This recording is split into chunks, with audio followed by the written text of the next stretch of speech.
¿Hoy es día D para la Cámara de Mar del Plata o le queda un tiempo todavía? El plazo ya está corriendo. No hay, si bien, un plazo fijo, pero el viernes se presentaron todas las apelaciones de los que quieren que la causa quede en Dolores. Estos son las víctimas, Maximiliano Rusconi y el doctor Juan Manuel Ubeira, y también la presentación del fiscal de Cámara, que quiere que la causa vaya a Comodoro Pi. En cualquier momento pueden resolver. En esta instancia ya están reunidos los 3 camaristas de la Cámara de Mar del Plata. En realidad son 2. 2, sí. Pero si no se ponen de acuerdo, tienen que convocar a uno, que es el doctor Bernardo Vivet, que es juez federal de Necochea. Aparentemente no hay acuerdo. Estaría 1 a 1 en disidencia. Exactamente. Uno querría que queden Dolores por el avance de la causa, por la cantidad de personas imputadas, procesadas, por todas las pericias pendientes. Es decir, hace ya más de 3 meses que el doctor Ramos Padilla ha avanzado y hay un cuadro probatorio bastante amplio para sacarle la causa, lo que sería un poco desprolijo y otro juez tendrá que empezar de cero, más allá que tiene que convalidar todo lo que hizo D'Alessio. Y por el otro lado está la otra postura, que en virtud de que hay un montón de hechos que habrían ocurrido en el ámbito de la capital federal, sea la justicia de Comodoro Pi, se manda a sorteo y ahí se va a determinar qué juez se queda con la causa, aunque ya hay 2 causas acá. Una la tiene Luis Rodríguez, claro. Se conoció el procesamiento de Juan Bidone, el fiscal por el caso de traficante, el tema de los contenedores, y bueno, ya hay un antecedente concreto de un grupo de personas que está en las 2 causas. Y también está la causa de Julián Ercolini, que es la denuncia de Carlos Stornelli. ¿Te acordás? Aquel plan sí.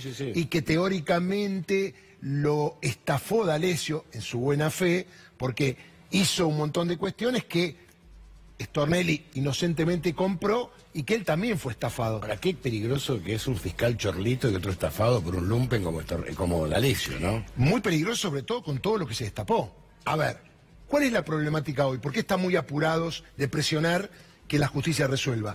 Porque hay una pericia determinante entre los contactos, ya no de Carlos Stornelli, de Patricia Bullrich con Marcelo D'Alessio. Hemos visto fotos, sí. Ya esto está probado. Lo ha dicho D'Alessio, lo ha dicho Barreiro, lo ha dicho Bidone. Un montón de los que declararon han contado que D'Alessio se jactaba de tener una relación directa con Patricia Bullrich, que estuvo en el G20, que Patricia lo mandó a ver el tema de las pistolas Taser, ¿te acordás? Sí, o sí, Taser. Es decir, había una relación muy importante. Nosotros sabemos, esto no forma parte del expediente, que hay una buena relación de amistad entre el papá de Patricia Bullrich y el papá de Marcelo D'Alessio. Pero convengamos también que Andrés D'Alessio, el padre de Marcelo D'Alessio, es un prestigioso analista, la madre también. Exactamente. No tiene nada que ver con este lumpen. El papá ¿no? y el tío, la familia D'Alessio es una familia respetable. Muy respetable, pero De es hecho, un lumpen. Fíjate que él sigue preso y no hay mucha presión de la familia para que lo liberen.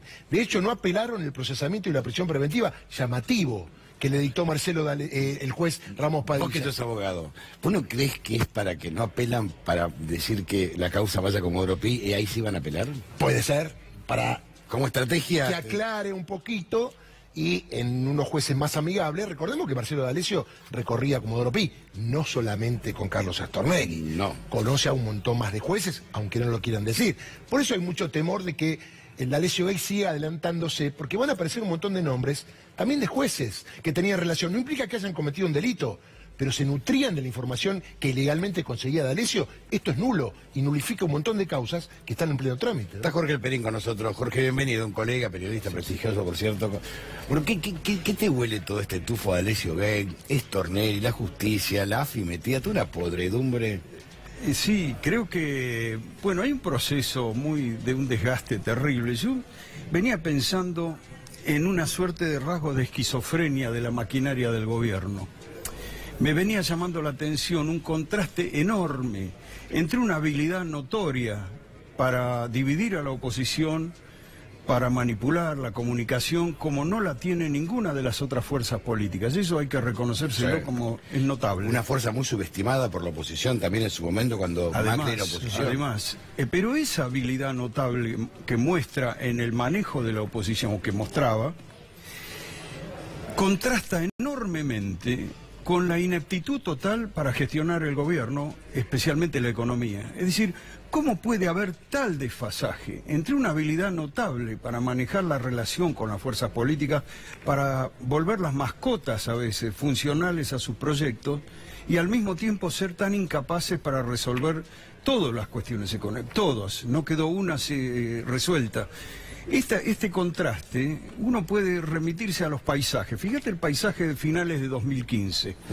Una alianza kirchnerista que había gobernado 12 años y que estaba desangrándose. Se estaban separando muchos sectores del kirchnerismo y parecía un estado de enojo irreconciliable, mientras que la alianza de Cambiemos estaba en su mejor momento, Macri crecía en las encuestas y demás, y avanzaba sobre justamente esa oposición, logrando ponerla funcional a sus propósitos. Esto era el paisaje de fin de 2015. El paisaje de hoy, mayo de 2019, muestra que mientras que la oposición, la principal oposición, el kirchnerismo, logró tejer una nueva alianza con aquellos sectores que se estaban alejando, Moyano, Alberto Fernández, Felipe Solá, el movimiento Evita, parte del masismo, Victoria Donda, Pino Solanas, todos esos sectores que eran irreconciliables en la foto de diciembre de 2015 con el kirchnerismo, hoy están en un trabajo de unidad muy sólido. Y el gobierno, que mostraba ese contraste, pero una enorme habilidad, como digo, en la manipulación de la oposición, para dividirla, hoy lo que hizo es unirla. Es decir, la está juntando a tal punto que Massa está pidiendo, fue el que salió a pedir que no se puede excluir a Cristina Fernández y a cuestionar el acuerdo. Entonces, hoy le invitaron. Exactamente, digo, y la invitan a Cristina. Yo creo que Cristina ese punto, ese decálogo no lo va a aceptar. ¿Y qué opinas del decálogo? ¿Vos qué? Bueno, el decálogo va a fracasar por varias razones. Igual es caer en un lugar común muchas cosas, ¿no? Es decir, como, queremos ser buenos. Claro, pero no. Primero, se lanza un pedido de ayuda y de compromiso de la oposición cuando el gobierno hundió el barco. No cuando empezaba o no cuando estaba en la mitad de su gestión. Ahora que hundió el barco, recién se acuerdan de pedir esa ayuda. Pues sí, en el 2016 era otra cosa. Claro, 2016, 2017 era otra cosa, pero fueron incapaces de convocar a nada en el 2017, que estaban creciendo, les iba a ir bien en la elección. Entonces, primero, se lanza en un mal momento, donde ¿quién se quiere comprometer con este gobierno? Segundo, el decálogo en sí es imposible de suscribir para la oposición. Los puntos, es decir, primero que no habla de crecimiento económico, como dice Lavagna. El empleo lo relaciona con la posibilidad de una reforma laboral que toda la oposición está resistiendo. Que no dice cómo va a ser, obviamente. Claro. Y la reforma previsional también. Es más, profundizarla. Exacto, es más, agregan puntos que son provocaciones al kirchnerismo. La transparencia estadística, obviamente, para pasarle el trapo al problema que generó el kirchnerismo en su momento con la intervención de Moreno en el INDEC. De acuerdo. El honrar los compromisos de la deuda. O sea que todos van a pagar la deuda. Claro, recordarle al kirchnerismo que se peleaba con los buitres porque no quería acceder a sus demandas. Es decir, que en ese contexto de esa provocación, de un decálogo que solo la clase empresaria, las corporaciones aceptan, pero ya sabemos que las corporaciones firman algo y después no lo cumplen.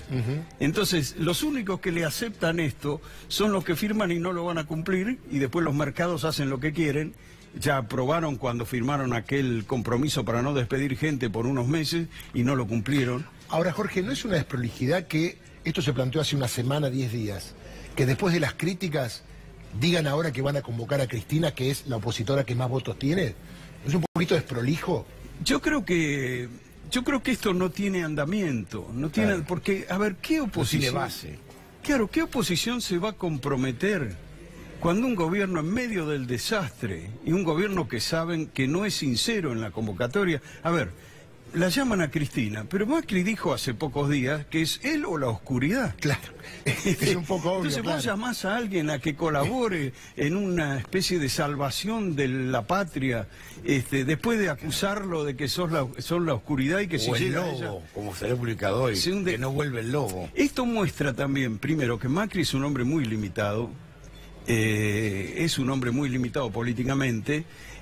Tiene gente muy capaz al lado que trabaja como para hacer un enganche con la oposición, como son obviamente Frigerio y Monzó, pero él puede barrer con todo eso y que se siente aún hoy muy amparado. Fíjense, hay un artículo muy interesante de Juan Gabriel Tocatlián sobre las elecciones en América Latina en esta época, donde una de las cosas que señala es que ningún presidente desde 1983 tuvo un respaldo de Estados Unidos tan alto como el que tiene Macri.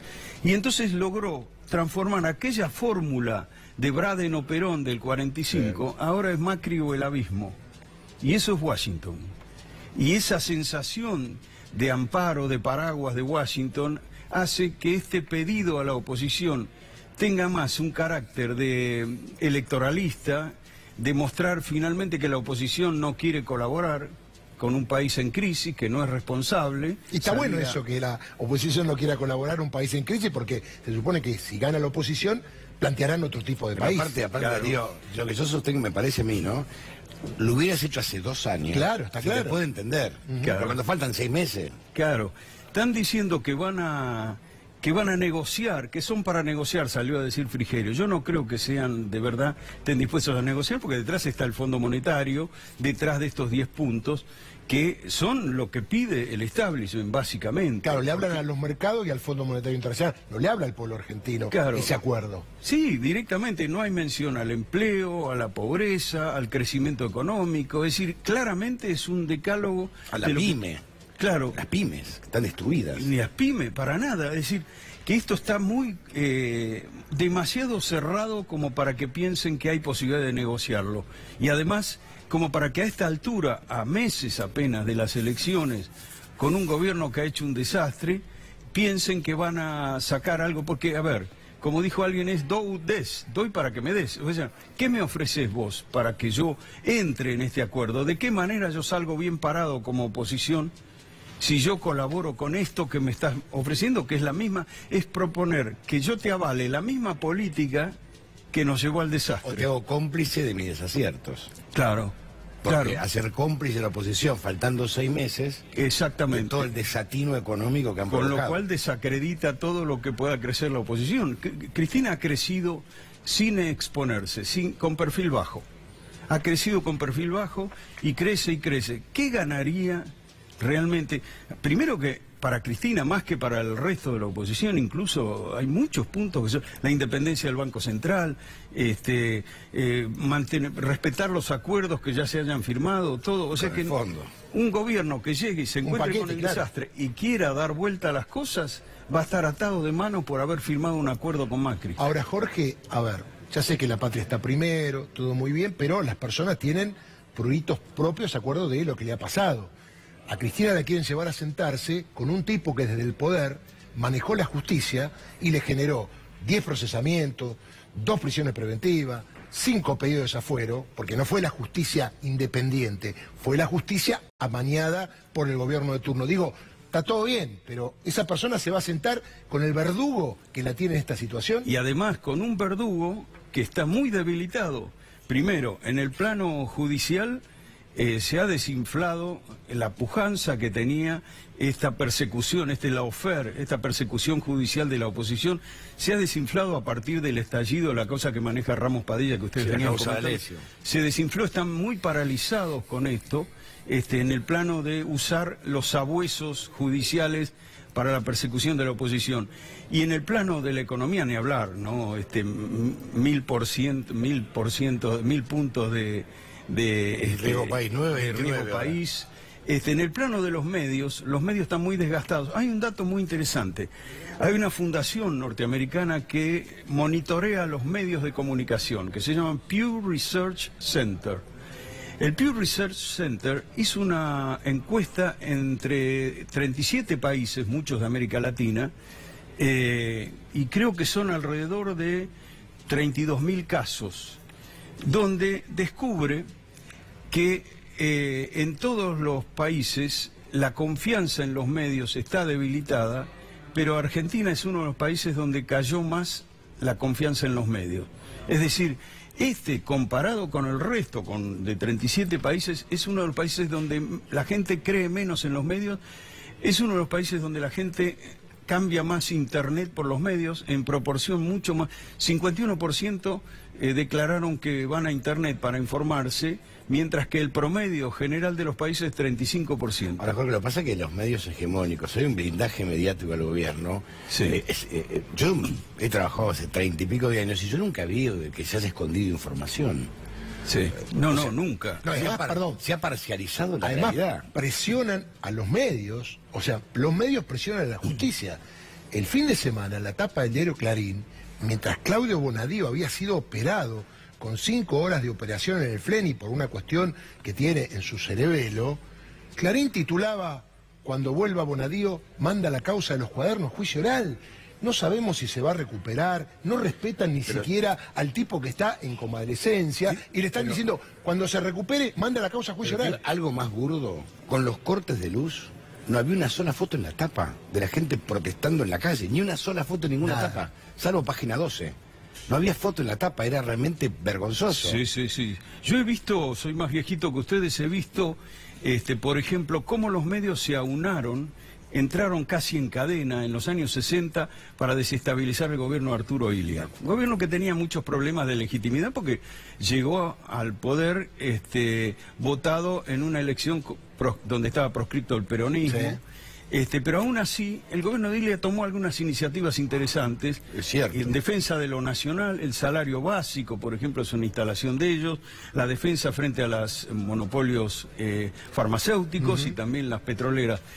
Pero se aunaron los medios, las revistas modernas de entonces Primera Plana, Confirmado, Análisis, Panorama. Para derrocarlo. Los diarios, para derrocarlo.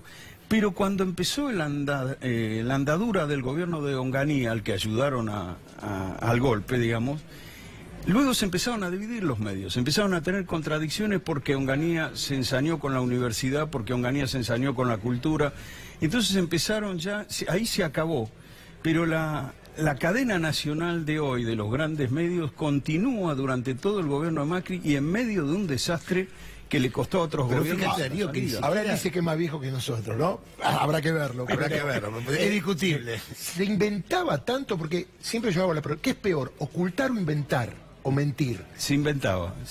Yo te digo que no es nuevo, lo que pasa que ahora los circuitos ya no son tal diario y tal revista. Pues está esto ahora, está esto. Claro. Cambió. El diario, más internet, más la radio, más el canal de televisión, más todos los replicadores. Claro, una maquinaria completa. Claro, pero la ahora mentira... A ver, por poner un ejemplo, a principios de los años 60 hubo un caso que tuvo en vilo a toda la sociedad argentina.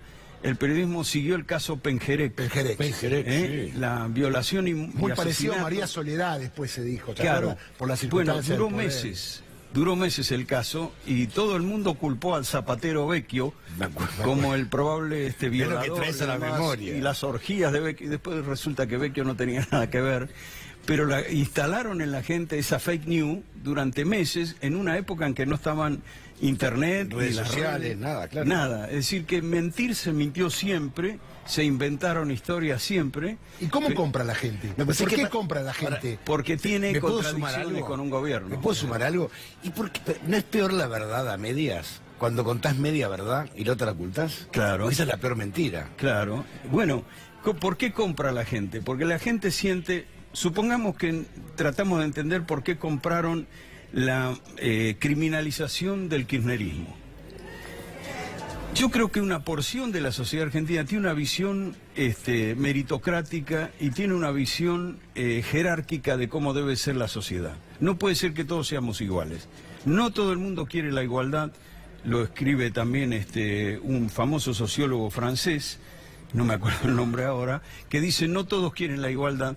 Una parte grande de la sociedad argentina veía con malos ojos la idea de los subsidios, la idea de la asignación universal por hijo, la idea de crear universidades en el conurbano. La jubilación. Las jubilaciones de los amas que de no casa. hicieron los aportes en regla. Es decir, que sentía que aquel que no se lo ganó no merece recibir nada. Una visión humanista dice, si hay sectores que aún con su esfuerzo no pueden salir de la pobreza, el Estado tiene que concurrir. Si no, ¿para qué está el Estado? Ayudar, a hacer inversiones, aportar, son derechos sociales. Y cualquiera que lea la Declaración Universal de los Derechos del Hombre sabe que es así. Y cualquier constitución de cualquier país lo tiene previsto. Claro, pero mucha gente razona que cualquier cosa que suene a subsidio implica darle al otro a cambio de nada, que no labure, a cambio de ningún esfuerzo, y fomenta la vagancia, la pereza.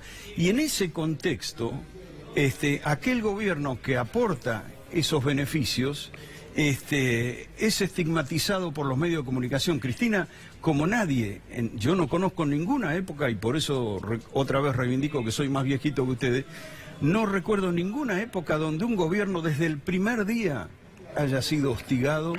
Y yo te diría antes del primer día, porque yo recuerdo, estaba en Radio Mitre, y los últimos meses, antes de que asumiera Cristina, ya se hablaba de que ella tenía costumbres de millonaria, que las carteras Louis Vuitton, había ya un clima de tensión, de rechazo. Que no era de política, sino era de entorno. Claro, pero el rechazo, había que instalar un tema. Claro, el rechazo provenía de que ella con sus políticas atacó la idea meritocrática. El que se lo merece tiene que... Y quién decide quién se lo merece. Quien atacó esa idea y distribuyó, porque había una injusticia desde la época de la flexibilización laboral del menemismo, donde dejó tanta gente fuera de aportes jubilatorios y demás, y por lo tanto después, cuando llegaron a viejos, no tenían la posibilidad de jubilarse. Entonces quiso reparar una injusticia. Pero mucha gente la vivió de otra manera. Vio cómo es darle algo a quien no hizo nada. Porque si haces memoria, acordate cuando acuérdese González Fraga, que a los 3 días de asumir dijo, antes creían que cualquiera podía tener un plasma. Sí, sí. Para un teléfono. O un teléfono celular. Y uno pensaba, estos ricos que hablan así, la gente estaba expresando a mucha gente. A mucha gente. A mucha gente. Clase media, clase media alta. La clase media se quiere parecer a ellos, ¿no? Y no sabe que está cerca de estar cerca de los pobres. Claro. ¿Es así? Claro. Quiero decir que entonces, Cambiemos ofreció una coartada, que era, esta gente que reparte a quienes no lo merecen, no puede ser buena gente ni limpia. Y entonces le ofreció la idea de que eran las sospechas y las acusaciones de que eran corruptos, que eran mafiosos, criminales, mandaron a matar a un fiscal, decían. Y lo instalaron. Sí, les dio servido coartadas para odiar al kirchnerismo. Ahora la van a convocar a Cristina, después de proponer odiarla hasta hace 3 días. Lo que acaba de decir yo, pero fíjate, la reprocesaron. Pero fíjate lo que es más loco, ¿no? Se les cae un perito y lo usan al negocio para meter preso y desaforar a debido. Claro. Y cuando te empezás a enterar la historia, bueno, eso no está en ningún lado esto. ¿Verdad? Eso también es la esquizofrenia, ¿no? Hay muchos casos de desafuero totalmente contradictorios. Claro. Como te jactás de ser más viejo, hay mucho desafuero en la historia argentina para mandar preso a alguien. Yo recuerdo el de Luque y el de Debido. Claro, Luque lo echaron por una cuestión... Sí, no, pero te acuerdas, pero él renunció, pero iban por los fueros de él. Claro, pero él no fue preso. No fue preso. Para meter preso a un diputado. Debido solo. Ahora, yo sostengo, lo vengo diciendo hace tiempo, que Cambiemos combina 2 ejes de comunicación con el público que lo votó. El eje aspiracional, un millonario puede tener la clave para que tengamos éxito todos. Es cierto. Los millonarios la saben hacer la plata, a lo mejor votando un millonario hacemos nos todo salvamos. plata. Por inercia. El otro eje, el aspiracional por un lado, el otro eje es punitivo. Venimos a castigar a esta gente que hizo lo peor. Que se robó todo. Que se robó todo. Robó todo quiere decir, me metieron la mano en el bolsillo con los impuestos para darles a los que no lo merecen, a los negros, a los pobres, a los jubilados, a los cabezas. A los cabezas. Entonces, esa combinación de aspiracional y punitivo, en un momento en que salen a pedir a la oposición generosidad, choca. Porque no han abandonado toda esa dinámica. De hecho, se jactan de que ahora hay más planes sociales que antes. Claro. Ellos. Claro. Entonces choca. ¿Cómo hacen para desacelerar con el punitivismo? No lo van a hacer, porque además es una decisión no solo del macrismo. Yo creo que Washington quiere esto por algo está aplicando el lawfare en distintos países de América Latina. Entonces, ¿cómo se van a desprender de eso y al mismo tiempo pedir generosidad a la oposición? Pero fíjate que otro dato que también es un absurdo, que compran la frase del FMI de Christine Lagarde, que la gente vive mucho. Entonces hay que empezar a masacrar gente. Es decir, después de los 70 fuiste. Claro. O sea, esa es la frase que se está vendiendo y los medios publican que la gente vive mucho. Sí. Es algo que nunca he visto. Exactamente. Yo creo que el tema nuestro, más allá de las elecciones, que es un punto fundamental, más allá de las elecciones, es que estamos en un contexto internacional. Vuelvo un poco a las reflexiones que hace Juan Gabriel Tocatlián, caracterizado por una guerra, pero ya muy activa, entre Estados Unidos, China y Rusia. Eso se ve en Venezuela. Él dice también que son momentos de alta política. Los momentos de alta política es cuando en América Latina hay mucha visibilidad por algún tema. Por ejemplo, la época de los misiles en el 62, por ejemplo, la época de Malvinas, la guerra de Malvinas, y ahora con Venezuela. Claro. Todos miran para acá, decimos. Exacto. Y estos momentos de alta visibilidad, señala, hacen que la intervención norteamericana no deje espacio para neutrales que en otro momento pueden tener un juego un poco más variado. Ahora tenés que decir dónde estás, con el gobierno de Maduro o con Guaidó.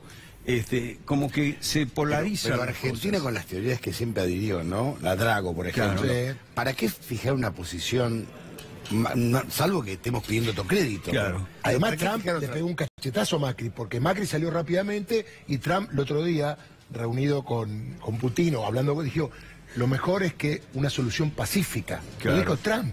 Y Macri ya había salido a decir que se instale la libertad en Pero mientras Venezuela. tanto, Macri es hombre de Washington, claramente, apoyado, comprometiendo la cartera de créditos del FMI hasta un 45%. Es decir que esto si colapsa, cae toda la conducción del Con FMI. Cristina Lagarde a la cabeza. Claro. ¿Querés escuchar a Frigerio cuando convocaba a Cristina? Claro. Vamos a escucharlo, a ver, ponlo alto, Gaby.